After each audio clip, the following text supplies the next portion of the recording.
What's up guys? So the other day I opened up my emails, checked my inbox, and I found an email that looks something like this. Now this may be one of the dirtiest, most evil link building strategies out there right now, because essentially what someone's thought is, right, I know, let's add a free image, copyright free, for 6 months, and then 6 months later we'll remove the copyright and threaten them with legal action if they don't add a link to our content. And that is an amazing way to get free links to our site.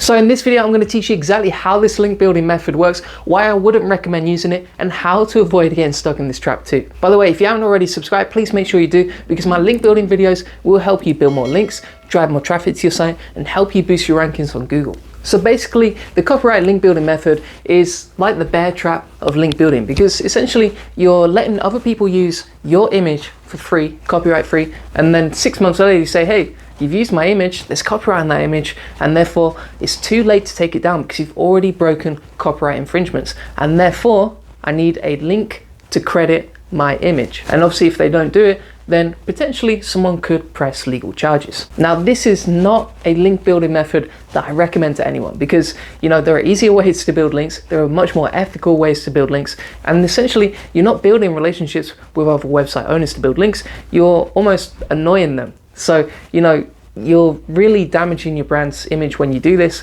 and therefore I just don't recommend it to anyone. But that does show you how far people will go to get a backlink to their website. Now, in terms of how this works, essentially the first step is to upload an image to a website like unsplash.com, where images are copyright free and they can be openly shared. Now, there's tons of people, literally thousands of people using unsplash.com, and therefore chances are your image, if it's good, is going to be used by quite a few websites within like a 6-month period. So you upload it to there, and then stage 2 is to wait about 6 months, because other websites are going to be using that image. So they're going to download it, add it to the website, add it to their articles, that sort of thing. And that takes about 6 months for the process to start. And then after that, the copyright will be removed and the image will be removed from unsplash.com. And now it's time to prospect. So essentially you can reverse image search any image on Google, and therefore you can see who's used this asset that now has copyright. And then you can find a list of all the websites that have used that image previously, and you can approach them. And you can say something like the email I've shown here. So essentially you can say, right, you've used this image, it's got copyright on it, you've already breached the copyright, so you need to add the backlink as credit to this site.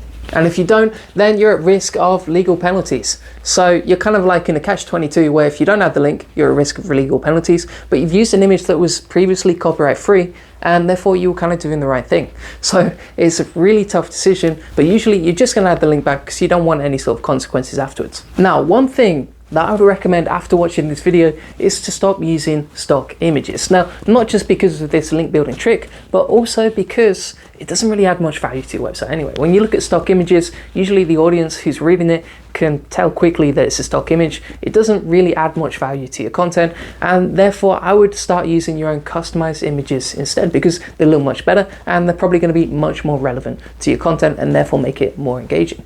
So that's what I'd recommend doing. Avoid using stock images these days, because in 2020 stock images don't really add a whole lot of value to your blogs or your articles. So thanks for watching, guys. I hope you enjoyed this video. If you did, smash a like on it.